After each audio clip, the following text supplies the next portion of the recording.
Good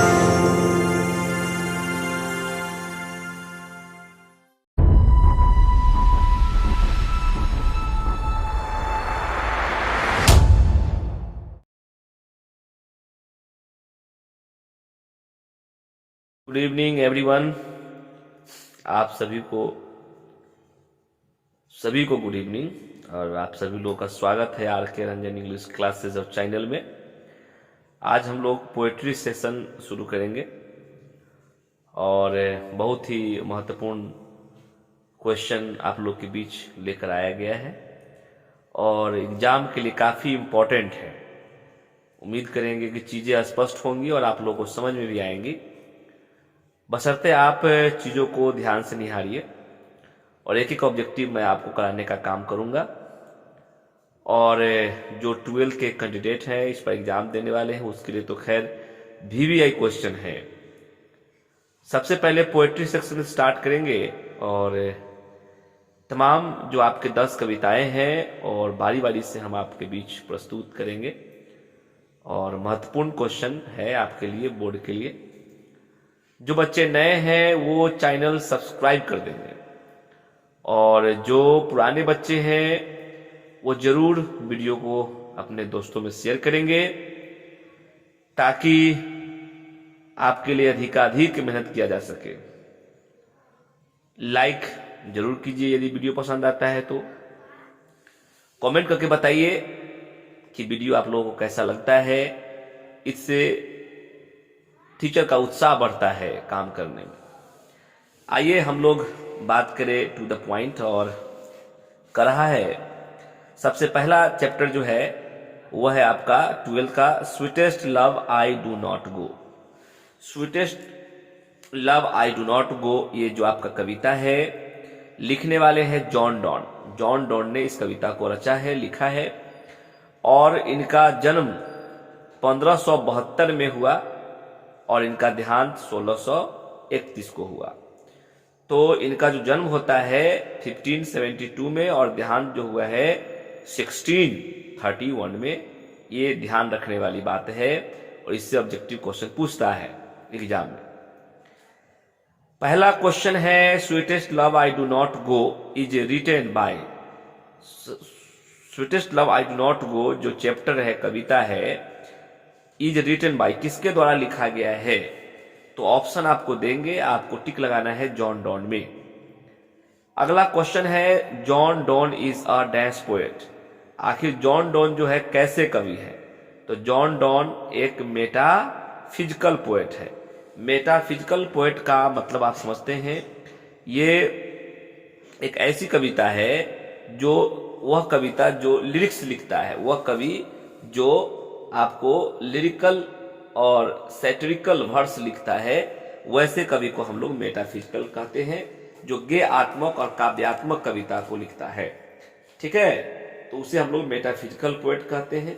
और ये एक नई प्रकार के ज्ञात्मक खोज करने वाले कवि भी रहे हैं, इसीलिए इन्हें हम लोग मेटाफिजिकल पोएट कहते हैं। आत्मविषयक कवि इन्हें कहा गया है। ठीक है, इन्हें आत्मविषयक कवि कहा गया, आध्यात्मिक कवि कह सकते हैं आप। कहता है कि वेरीनेस मीन्स, वेरीनेस का क्या मतलब है जरा आप समझाइएगा। पूछता है कि वेरीनेस, इस कविता में आप देखेंगे कि एक शब्द प्रयोग किया गया है वेरीनेस। आप देखिए यहाँ पर एक कविता का वर्ड है वेरीनेस। ठीक है, तो ये ध्यान रखिएगा।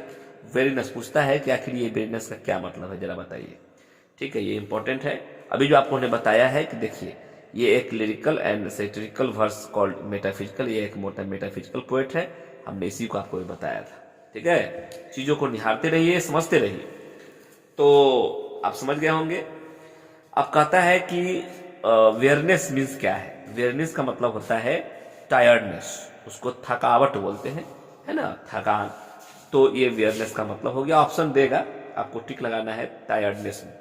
ठीक है, कहता है द मॉडर्न इंग्लिश ऑफ दाउ। दाउ आप जो वर्ड देखते हैं जो पहले चलता था, ये दाउ का मॉडर्न वर्ड क्या है? तो ऑप्शन यू है ना, आप देगा आपको ऑप्शन। दाउ का मॉडर्न वर्ड जो होता है यू होता है, आप इसमें टिक लगा लेंगे। ठीक है, अगला कहता है कि मैंस पावर इज, मनुष्य की जो शक्ति होती है वो वीक होती है, बहुत कमजोर होती है, ऐसा राइटर ने, ऐसा लेखक ने इस कविता में कहा है कि मनुष्य की जो शक्ति होती है बहुत कमजोर होती है, बहुत फीबल होती है। ठीक है, चलिए अगला क्वेश्चन क्या है। अगला क्वेश्चन है John Donne is well known. John Donne को जाना जाता है, वेल नन उनको जाना जाता है फॉर सोनेट, सोनेट के लिए जाना जाता है। John Donne is well known, John Donne को जाना जाता है फॉर सोनेट, सोनेट के लिए जाना जाता है। सोनेट का मतलब होता है 14 पंक्ति का जो कविता होता है, 14 लाइन का जो कविता होता है उसे हम लोग सोनेट कहते हैं। और जॉन डॉन सोनेट के लिए फेमस है और सोनेट के लिए जाने जाते हैं। सोनेट इज डैश, सोनेट जो होता है वो 14 पंक्ति का कविता होता है। मैंने आपको पहले बताया है, इंपॉर्टेंट है 12th बोर्ड के लिए बाबू। ये क्वेश्चन एग्जाम में आता है, बहुत ही आपको आसानी से बन जाएगा, मार्क्स आ जाएगा। ठीक है, चीजों को निहारते रहिए, देखते रहिए। आगे कह रहा है ही कंपेयर्स हिज जर्नी। जो राइटर है जॉन डॉन वह कंपेयर्स करते हैं, तुलना करते हैं हिज जर्नी, अपने जर्नी का तुलना करते हैं। तो किससे तुलना करते हैं? तो सन से। ठीक है, आप कविता को जब निहारेंगे, कविता को देखेंगे तो समझेंगे कि उन्होंने जो अपनी तुलना है वह किससे कराया है। पहले के जमाने में पहले जो है पहले शून्य वर्ड चलता था, है ना। आज की तारीख में आप देखते हैं सन, तो आप समझ सकते हैं सूर्य से उन्होंने अपने आप को तुलना कराया है। ठीक है, चलिए तो आप समझ सकते हैं, ये देख रहे हैं सन, और उन्होंने अपने आप को सन से, सूर्य से तुलना कराया है। ठीक है बाबू, चलिए तो आगे क्या कर रहा है। आगे कर रहा है ही स्टडीड, उसने स्टडी किया है। किसने? तो जॉन डॉन, जॉन डॉन ने स्टडी किया है। क्या स्टडी किया है भाई? तो थियोलॉजी का उन्होंने स्टडी किया है। थियोलॉजी आप लोग समझते हैं, धर्मशास्त्र का उन्होंने क्या किया था? स्टडी किया था। तो पूछता है कि ही स्टडीड, उन्होंने स्टडीड किया किसका? तो थियोलॉजी का। ठीक है, देखिए उन्होंने लॉ का भी स्टडी किया था। ठीक है, यहाँ पर आप देख सकते हैं कि जॉन डॉन जो है उन्होंने लॉ का भी स्टडी किया है। ठीक है, एंड रीड थियोलॉजी, और उन्होंने थियोलॉजी को पढ़ा है। जो ऑप्शन मिल जाएगा आप टिक लगा दीजिएगा। लॉ मिल जाए तो लॉ ठीक है, और नहीं तो आप थियोलॉजी में आ जाइएगा। उन्होंने थियोलॉजी का स्टडी किया था, या लॉ ऑप्शन मिल जाए तो भी टिक लगा दीजिए। दोनों मिल जाए तो भी बढ़िया है। कह रहा है कि he dash has been described as metaphysical poet. तो dash has been described as a metaphysical poet, देखना यह है कि मेटाफिजिकल पोएट के रूप में किसे जाना जाता है। ठीक है, तो मेटाफिजिकल पोएट के रूप में जॉन डॉन को जाना जाता है बाबू, ये ध्यान रखिएगा। जॉन डॉन को मेटाफिजिकल कवि के रूप में जाना जाता है। ठीक है, आगे कहता है John Donne is going to dash leaving his wife behind. तो वह अपने पीछे अपनी पत्नी को छोड़कर जा रहे थे। तो बताना है आपको कि John Donne is going to कहाँ जा रहे थे। जॉन डॉन जो है वह कहाँ जा रहे थे, ये आपको बताना है। तो जॉन डॉन जो है वह जर्मनी जा रहे थे अपने दोस्तों के साथ, अपने जीवन को जीने के लिए, है ना, अपने जीवन को समझने के लिए वह जर्मनी जा रहे थे। पूछेगा कि John Donne is going to कहाँ जा रहे थे, तो जर्मनी में आप अंडरलाइन करेंगे, टिक लगाएंगे। चलिए आगे की ओर हम लोग अपने सफर को बढ़ाते हैं, और अगला क्वेश्चन आपके बीच है, और dash wants to gladly accept death. कौन राइटर है जो खुशी पूर्वक अपने मृत्यु को स्वीकार करना चाहता है, मृत्यु से भय नहीं है? तो जॉन डॉन। जॉन डॉन एक ऐसे कवि रहे हैं जिनको मृत्यु से भय नहीं है, है ना। तो John Donne wants to gladly accept death, आपका आंसर जॉन डॉन ही होगा। John Donne feels that a dash is very hopeless. John Donne महसूस करते हैं कि जो मनुष्य होता है वह काफी होपलेस होता है ना, क्योंकि वह भाग्य पर टिका होता है ना। वो कुछ कर नहीं सकता है प्राकृतिक घटना में, वो अपना एफर्ट नहीं लगा सकता है ना। तो इसीलिए वो होपलेस होता है, क्योंकि वो डेस्ट अपने भाग्य पर टिका होता है। इसीलिए मनुष्य की शक्ति बड़ा दुर्बल और कमजोर भी बताई गई है कवि के अनुसार। और एक ही चीजों को कवि डिफरेंट, हर एक कवि अपने अपने नजरिए से देखता है। अभी हम जो आपके बीच चर्चा कर रहे हैं और जिस दृष्टि की बात की जा रही है वो जॉन डॉन की दृष्टि है, और जॉन डॉन का फीलिंग है उसको हम आपके बीच रख रहे हैं। जॉन डॉन का ऐसा मानना था कि मनुष्य जो होता है वेरी होपलेस होता है, ठीक है। तो जॉन डॉन फील्स दैट यहाँ भरेंगे मैन, मैन जो होता है, मनुष्य जो होता है वो होपलेस होता है। और ये मैन का मतलब पुरुष से नहीं है, और मैन का मतलब मनुष्य है तमाम। जैसे मैन इज मॉर्टल, हम लोग बोलते हैं कि मनुष्य क्या होता है, मननशील होता है। तो मैन का मतलब पुरुष से संबंधित नहीं है कि हाँ पुरुष भाई मरता है, महिला नहीं मरती है, ऐसी बात नहीं है, है ना। मैन का मतलब मनुष्य, एक व्यापक अर्थ है यहाँ पर। John Donne is better than the, John Donne जो है अपने आप को अच्छा बताते हैं किससे इस कविता में, तो सन से, सूरज से। वो कहते हैं कि मैं सूरज से अच्छा हूँ। सूरज तो इस शाम को चली जाती है, फिर सुबह में आती है, उसका कोई उद्देश्य नहीं है, बस आती है जाती है, ना कोई शॉर्टकट रास्ता है, ना उसका कोई पंख है। लेकिन मेरे पास तो एक वजह है लौट कर आने का, तुम एक वजह हो, और मेरे पास हाथ पैर है, एक व्यग्र और बहुत ही आपके लिए एक इच्छा भी है ना, तीव्र इच्छा है। तो मैं यह आपको विश्वास दिलाना चाहता हूं कि मैं सूर्य से तीव्र यात्रा करके आपके पास आ जाऊंगा। तो जॉन डॉन बेटर देन बताते हैं कि मैं किससे अच्छा हूं, तो सूरज से अच्छा हूं इस कविता में, ठीक है। हिज बिलव्ड, उनकी जो प्रेमिका है, सेज दैट, वो कहती है she has a great love for, कि मेरे पास प्रेम, बहुत प्रेम है, गहरा प्रेम है, किसके लिए, आपके लिए, अर्थात जॉन डॉन के लिए। तो उनकी पत्नी, उनकी जो बिलव्ड है, वो कहती है कि मेरे पास ग्रेट लव है आपके लिए। जॉन डॉन कहते हैं ठीक है, अगर तुम हमसे प्रेम करती हो, तुम आहे मत भरो, रो मत, मैं जा रहा हूँ अपने जीवन का कुछ पल सदुपयोग, और तुमसे बिछुड़ना तो एक मृत्यु के समान है, इस मृत्यु को मुझे जीते जी महसूस करना है, इसलिए तुम मुझे जाने दो। और मैं यह तुम्हें विश्वास दिलाता हूं कि सूर्य से तीव्र यात्रा करके मैं तुम्हारे पास आ जाऊंगा। तो अगर कविता आपको दिक्कत है तो आप ऐसा करें कि आप मारेंगे टिक, आप सर्च करेंगे sweetest love I do not go by R K. Ranjan sir, तो कविता हमने पढ़ा रखा है, आप वहां से भी कविता को देख सकते हैं। और बात जहां तक है जॉन डॉन के बारे में, अगर राइटर के बारे में आप जानना चाहते हैं तो भी आप सर्च करेंगे John Donne by R K. Ranjan sir, तो आ जाएगा। तो आप जॉन डॉन को स्पेशल हमने पढ़ाया है, sweetest love I do not go, 3 video upload है, 3 पार्ट में है, तीनों वीडियो देख सकते हैं आप जाकर, प्ले लिस्ट में है, आप प्ले लिस्ट से निकालकर तीनों वीडियो आप देख सकते हैं, ठीक है। चलिए आगे हम बात करना चाहते हैं। 15 हो गया आपका, 16 में देखिए, 16 भी हो गया आपका। 17 कहता है John Donne had seen the sun, John Donne ने हैड सीन द सन, सूर्य को देखा, सेटिंग दैट नाइट, कि वह एस्टर नाइट, जो कल रात थी और कल शाम को जो है सूरज चली गई। जॉन डॉन ने देखा कि सूरज शाम को चली गई, फिर सुबह आ गई, है ना। तो John Donne had seen the sun setting, sun जो सेटिंग होता है, डूबता है, वो कब डूबता है, यस्टर नाइट, शाम के समय में वो डूब जाता है, फिर सुबह अर्ली मॉर्निंग चला आता है। तो यस्टर नाइट आप भरेंगे, यस्टर नाइट, है ना। कविता में भी आपको दिखा दिया गया है ना, कविता को भी आप ठीक से निहारेंगे। यहाँ पर सूरज जो जाता है, देखिए यस्टर नाइट लिखा हुआ है, yesternight the sun went, है ना। तो यहाँ पर देख सकते हैं, चीजों को आप ध्यान ठीक से देखिए। तो आप देख सकते हैं कि ये इनकी प्रेमिका है, ये इनकी प्रेमिका है, ये स्वयं है ना। किस तरह का पिक्चर दर्शाया गया है, आप इससे अनुमान लगा सकते हैं। आगे कह रहा है John Donne was born, John Donne का जन्म हुआ इन 1572 ईस्वी में जन्म हुआ था, ये तो मैं आपसे पहले ही चर्चा कर चुका हूं। जॉन डॉन का देहांत डाइड इन 1631 में हुआ है, इसकी भी चर्चा आपके बीच हो गई है। John Donne was forced, John Donne को मजबूर किया गया था to live dash without degree, बिना डिग्री छोड़ने के लिए उनको मजबूर किया गया, बिकॉज ऑफ हिज रिलीजन, उनके धर्म के कारण। सवाल यह है कि क्या छोड़ने पर मजबूर किया गया था।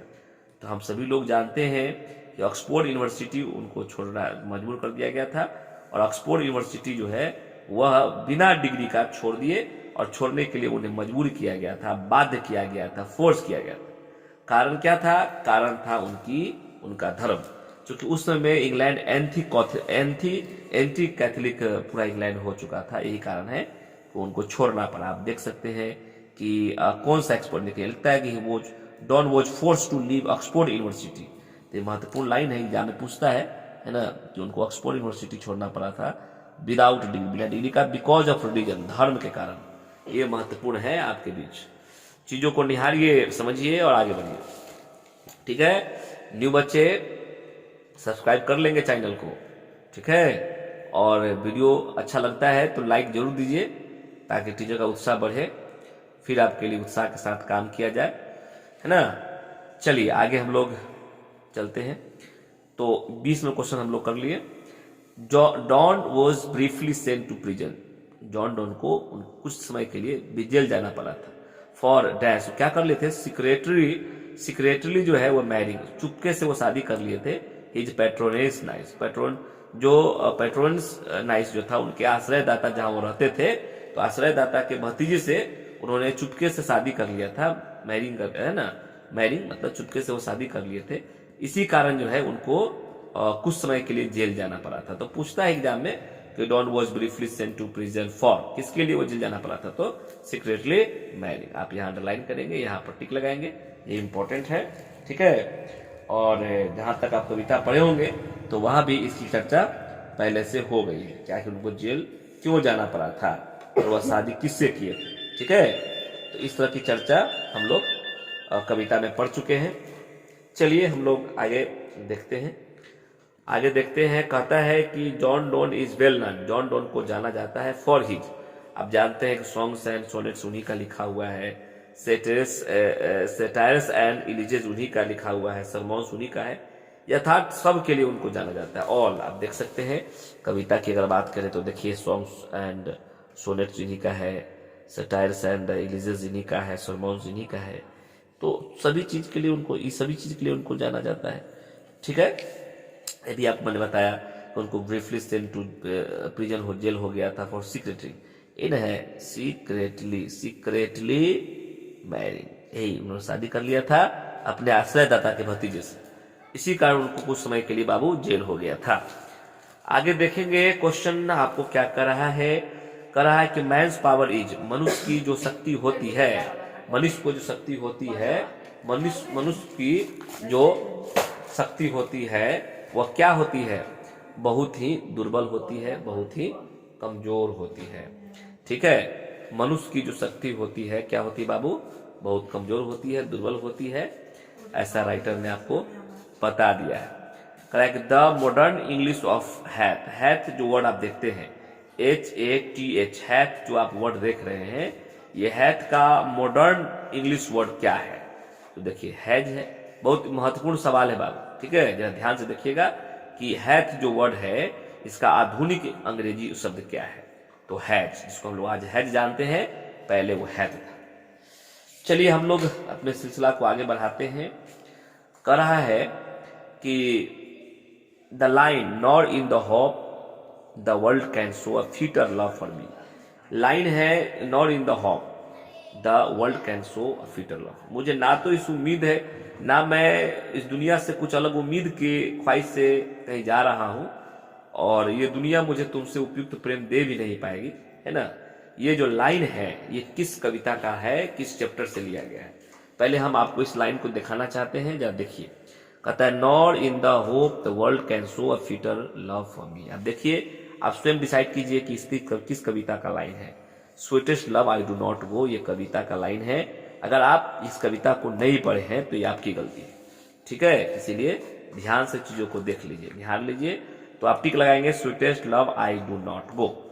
अगला क्वेश्चन है स्वीटेस्ट, अगला क्वेश्चन है John don thinks, John Donne सोचते हैं डैश, है ना, John Donne thinks that, John Donne सोचते हैं कि डैश इज सर्टेन, वो जानते हैं कि डेथ इज सर्टेन, मृत्यु अवश्य, मृत्यु तो जरूर आएगी, है ना, ये अटल है। डेथ जो होता है, मृत्यु जो होता है वह क्या होता है, सर्टेन होता है, निश्चित होता है, इसको आप टाल नहीं सकते हैं, ठीक है। तो डेथ जो होता है वो बहुत, मतलब वो कभी अटल का सवाल ही नहीं है, टल नहीं सकता है।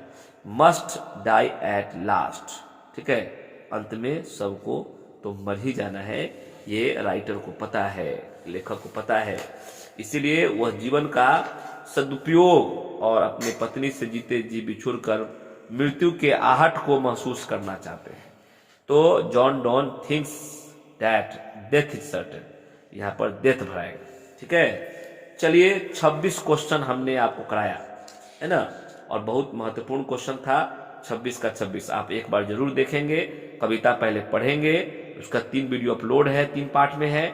और जॉन डॉन को भी आप पढ़ेंगे। आप कहेंगे, आप जो है आप सर्च करेंगे गूगल पर, या आप सर्च करेंगे यूट्यूब पर John Donne by RK Ranjan sir, तो वो अपने आप जॉन डॉन के बारे में वो आप वीडियो देख लीजिए। और स्वीटेस्ट लव आई नॉट को का 3 वीडियो अपलोड है, प्ले लिस्ट में है, आप वहां से जाकर देख सकते हैं। कविता क्लियर रहेगा, चीजें बहुत अच्छे समझ में आएगा, कहीं से कोई दिक्कत नहीं है। चलिए, तो हम लोग फिर मिलते हैं अगले वीडियो में। तब तक अपना ध्यान रखिए। Bye and take care. Good night everyone. Thank you.